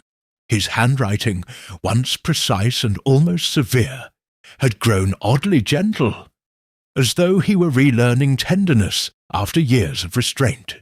He came to see Miss Marple often in those weeks, sometimes bringing her herbs from his garden, or new medical pamphlets he thought might interest her.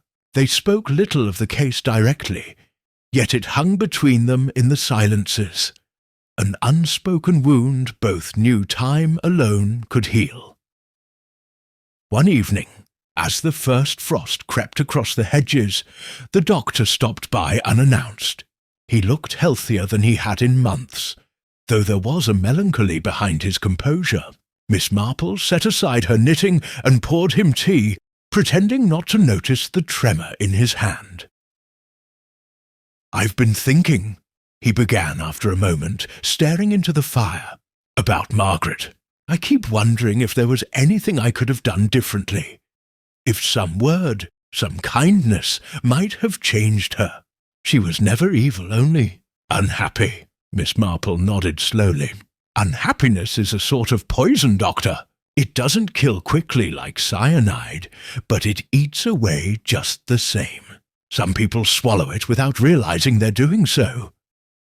He smiled faintly at that, the first genuine smile she had seen from him since the funeral. "I used to think my profession was about curing the body. I see now how often it's the heart that fails first." Miss Marple looked at him thoughtfully over the rim of her teacup. "You've learned something very few ever do, and that, perhaps, is what your wife's passing has left you, understanding in place of bitterness."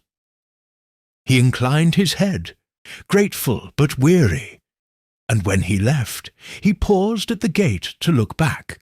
"You were right, you know, about everything. I don't think this village quite deserves you." Miss Marple chuckled softly as the door closed. "Oh, I'm afraid it does, Doctor," she murmured. "Quite thoroughly." The winter deepened. Frost traced delicate veins across the church windows, and the villagers hurried through the lanes with collars turned up against the wind. Life settled back into its old rhythm. Mrs. Penhaligon resumed her flower arrangements for Sunday service. Mrs. Weatherby found fresh cause for indignation when the baker raised the price of loaves, and even Constable Reeves began to smile again. The world, it seemed, had folded its tragedy neatly away. But Miss Marple never quite allowed herself that luxury. She knew that beneath every calm surface ran hidden currents. The quiet resentments, the private shames, the small deceits that kept life interesting and perilous in equal measure.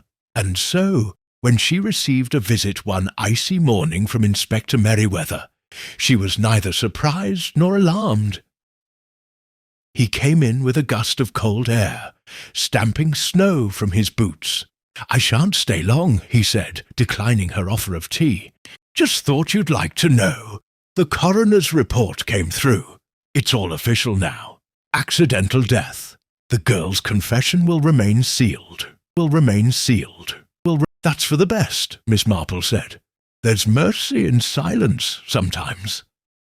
The inspector hesitated, glancing around her tidy sitting room. "You know, I've handled dozens of cases, but this one stayed with me. It wasn't just the poison, it was how ordinary it all seemed. A quarrel, a misunderstanding, and suddenly everything shattered. Makes a man wonder how many lives are only one small mistake away from ruin." Miss Marple smiled sadly. "Most of them, I should think. That's why we must be kind, Inspector. The line between folly and tragedy is so very thin." He nodded, his usual gruffness softened. You've got a good heart, Miss Marple.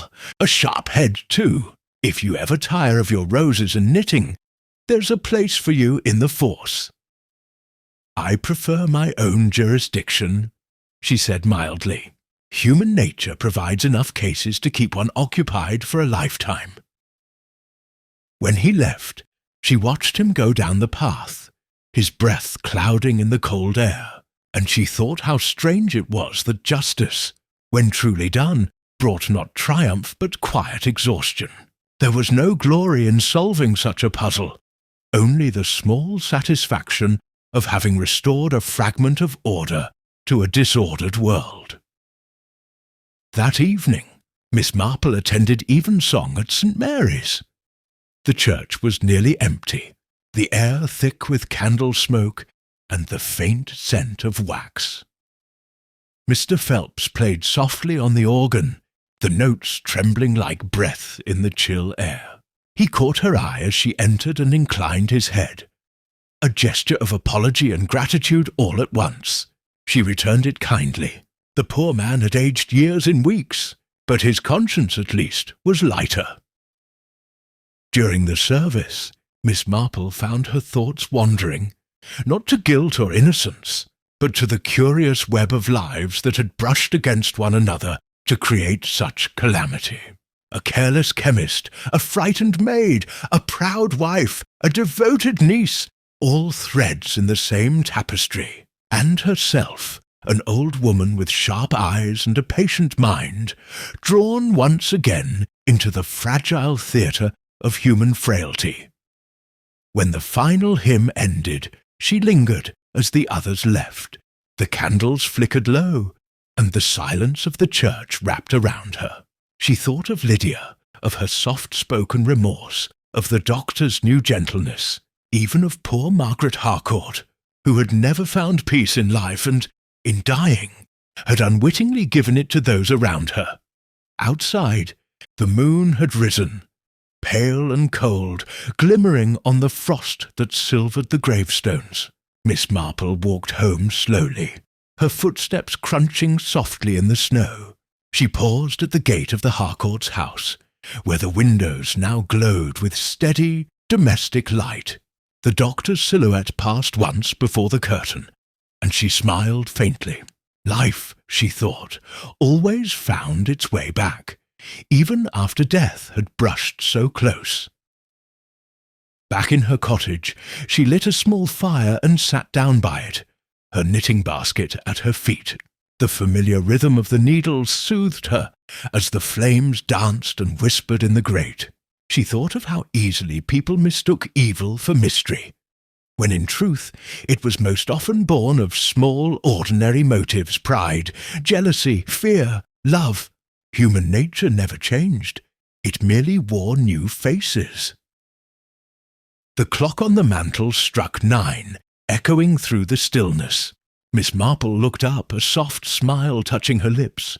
"Well," she murmured to the empty room, "another little puzzle solved, and the world no wiser for it. But that's as it should be. Too much wisdom is a dangerous thing." Outside, snow began to fall again, drifting silently across the green and settling on rooftops like a benediction. The village slept, the church bell silent, the scandal of the doctor's wife already fading into rumour. And in her small lamplit cottage, Miss Marple continued to knit, patient, thoughtful, content in her quiet watch over the unending mysteries of the human heart. Winter lingered long that year in St. Chad's Hollow, stretching its pale fingers across the fields and hedgerows, frosting the church spire and the doctor's gate alike. The air was crisp with the scent of smoke from hearth fires, and the faint perfume of damp earth beginning to wake beneath the frost. It was a quiet season. The kind of quiet that settles after scandal has burnt itself out, leaving only ashes of gossip and the faint whisper of reflection. Yet beneath that stillness, Miss Marple sensed something unsettled, an unfinished chord in the melody of recent months. Dr. Harcourt had resumed his rounds, moving through the village with quiet diligence. There was sympathy for him now, an almost embarrassed tenderness from those who had once whispered against him. He bore it with grace, though Miss Marple thought she detected in his eyes a remnant of loneliness, a hollowness that even forgiveness could not quite fill. Lydia's letters came faithfully from the convalescent home, each one brighter than the last, her handwriting more confident, her tone lighter. The girl's mind was mending, and with it her understanding of what had passed. But there was one thing in those letters that kept Miss Marple uneasy, a single line she had included more than once. "Uncle seems better now," Lydia had written in her most recent note, though he still spends long hours in the surgery after dark. "He says he's experimenting, something to do with purification. It frightens me a little, but he laughs when I say so." Miss Marple folded the letter carefully after reading it, and sat for a long time without moving, the winter sunlight flickering across the lace of her curtains. There was no direct hint of danger in Lydia's words, only that faint, instinctive tremor that women so often felt when something was not quite right, though reason gave them no cause to say so. A few days later, she saw Dr. Harcourt on the green. He greeted her warmly, though his eyes looked shadowed from lack of sleep. "Miss Marple," he said with an air of almost boyish enthusiasm, "I've been meaning to ask your opinion. You've an uncanny sense for understanding people. Do you think a man can atone through work? Through creation, perhaps?" Miss Marple studied him with quiet care. "That rather depends, Doctor.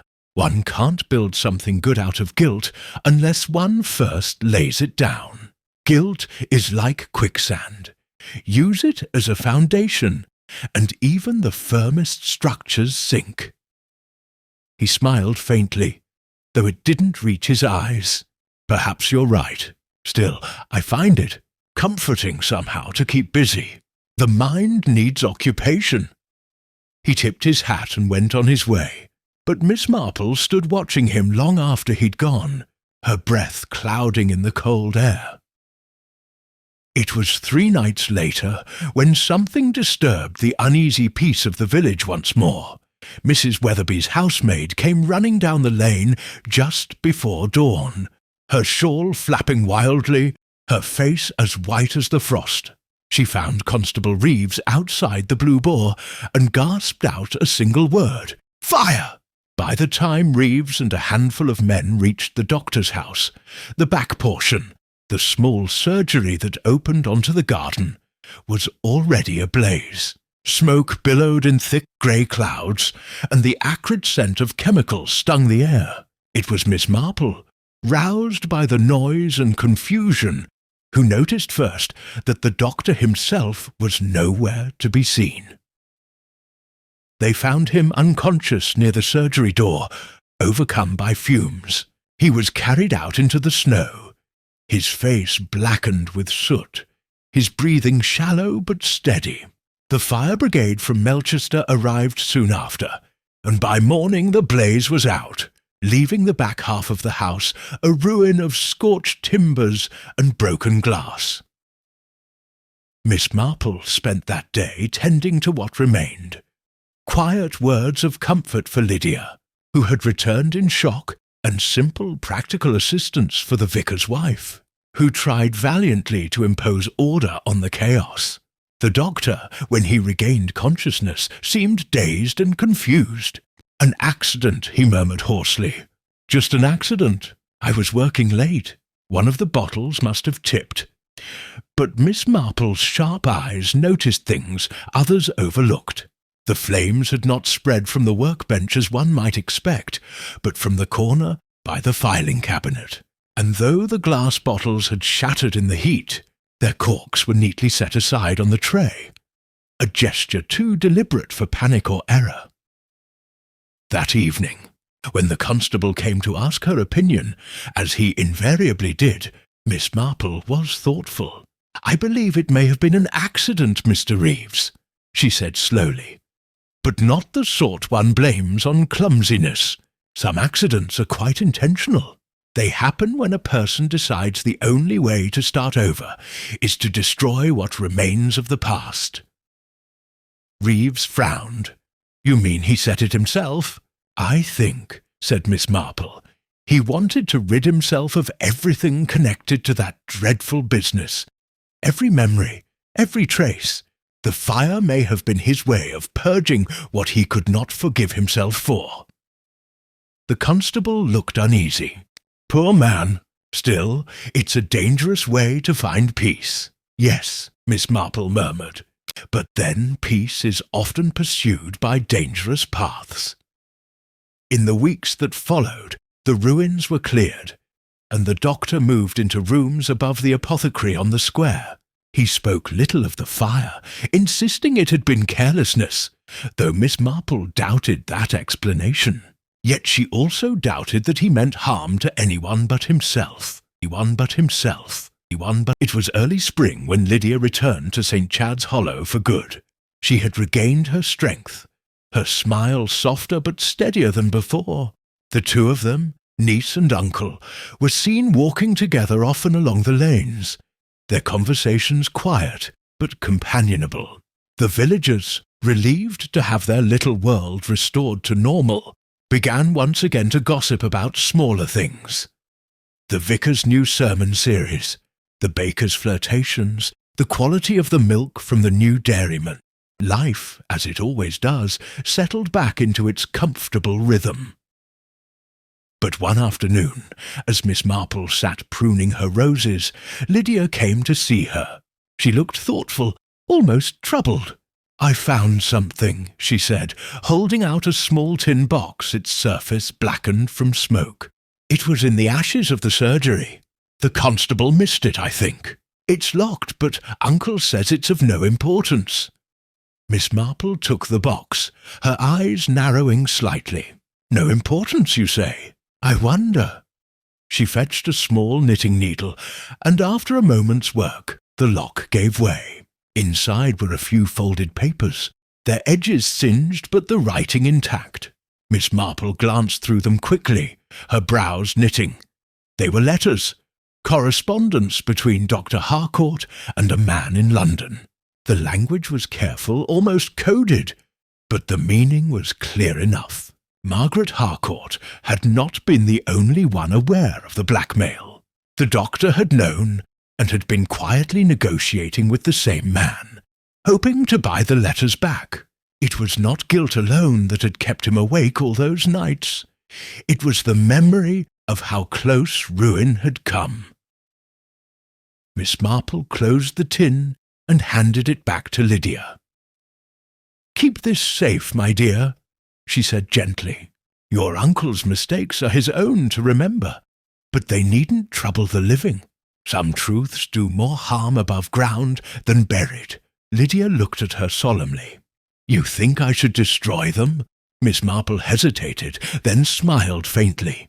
"If you mean to protect him, then yes. But do it with understanding, not fear. Let forgiveness be the match this time." The girl nodded, and Miss Marple watched her go.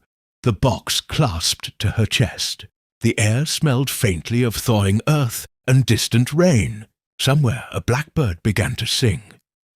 That night, as Miss Marple sat by her fire, she reflected on how stories never truly ended, how even after justice had been done, and the living had returned to their lives, the past lingered quiet but indelible, like old ink on a faded page.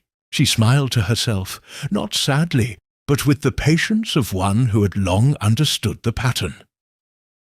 Human nature, she thought, was a garden that never stopped needing tending. There would always be weeds, envy, pride, foolishness, but there would also always be roses. And as the clock struck 9, steady as ever, Miss Marple reached for her knitting and began another row, content in the knowledge that whatever new mystery the world might offer, she would be there, quietly, to see it through. The spring that followed was soft and forgiving, as if nature itself wished to erase the harsh lines winter had carved into St. Chad's Hollow. Daffodils rose like small suns along the churchyard path, and the scent of new blossoms drifted through the open windows of Miss Marple's cottage. The village had settled into a gentle rhythm again, the sort of peacefulness that made the past seem almost dreamlike. Yet Miss Marple, in her quiet way, never quite let go of a mystery, even one she had already solved. For in her experience, resolution was rarely as simple as the world liked to believe. One bright morning, she received a visit from Lydia Harcourt, who had come walking up from the green with a basket of early tulips. She looked radiant, health restored, her smile easy and unguarded for the first time since tragedy had touched her life. "I thought you might like some flowers, Miss Marple," she said, setting the basket down. "Uncle's garden is blooming again. He says he owes it to you, after all you did for us." Miss Marple smiled and poured her tea. "I suspect he owes it to time, my dear, and to your company. Still, I'm very fond of tulips. They remind one that beauty can return to the same ground where sorrow once grew." Lydia hesitated, then said softly, "He's different now, you know. Calmer. I think he's finally forgiven himself. Last week he told me he's going away, to the coast for a few months. He says he needs the sea air." "That sounds very sensible," Miss Marple replied, though her eyes betrayed a flicker of curiosity. "And you? You'll stay here?" "For a while," Lydia said. "I've taken the post at the school. Teaching literature, it feels right somehow." She paused, watching the firelight glint in Miss Marple's spectacles. "Do you think people ever truly move past what they've done, or what's been done to them?" Miss Marple's smile was gentle. "Not entirely. We carry our pasts as we carry our shadows. But if we walk toward the light, they fall behind us, not before." Lydia considered this for a moment, then rose to go. "You always make things sound so simple." "They usually are," Miss Marple said, "until people make them complicated." When the girl had gone, Miss Marple sat for a long while, gazing at the tulips on her table. Their petals were still tight, not yet open, and she thought of how young Lydia was, how much life still waited to unfold. It pleased her to imagine that, in some small way, she had helped turn the girl's path toward gentler things. That afternoon, she decided to take a walk down to the doctor's old property. The ruins of the surgery had been cleared, and where the fire once blackened the walls, new grass had begun to grow. The house itself looked peaceful again, its shutters freshly painted, smoke rising thinly from the chimney. As she passed the gate, Miss Marple noticed a figure kneeling by the rose bushes, Dr. Harcourt himself, pruning with deliberate care. He looked up when he saw her and smiled, though there was something far away in his gaze. "Miss Marple," he said warmly, "you catch me in my favourite occupation these days, resurrecting what's been neglected." She joined him by the fence, her hands folded over her walking stick. "You've done wonders here, Doctor." "It looks quite renewed," he nodded. "Gardening's a curious thing, isn't it? You pull up what's diseased, tend to what remains, and hope what grows next will be better. I find it cleansing." "I imagine it is," Miss Marple said softly. "But one must be careful not to cut too deeply, or one risks losing even what's still alive." He looked at her sharply for a moment, then laughed, a low, tired laugh. "You never miss a meaning, do you?" "Only the ones I'm not meant to see," she replied.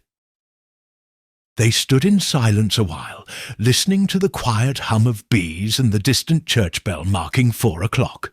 Then Dr. Harcourt spoke again, his tone low but steady.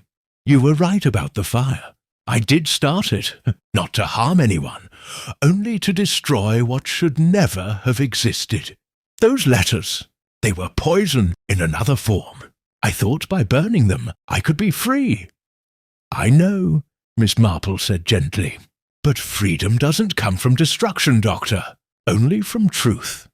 He nodded slowly, eyes on the rose bushes. And yet you told Lydia to burn what was left. Miss Marple's expression softened, because she no longer needed the truth to set her free. She already had it in her heart. You, on the other hand, needed to face yours before you could let it go. He looked at her for a long moment, then sighed. You have an extraordinary gift, Miss Marple. You see through people, and yet you never judge them. Oh, I do judge, she said lightly, but only in the smallest, most practical ways. I've simply learned that most people's sins are less deliberate than they are foolish. For the first time in many months, the doctor laughed, quietly but sincerely. Perhaps that's the wisest thing anyone's ever said to me.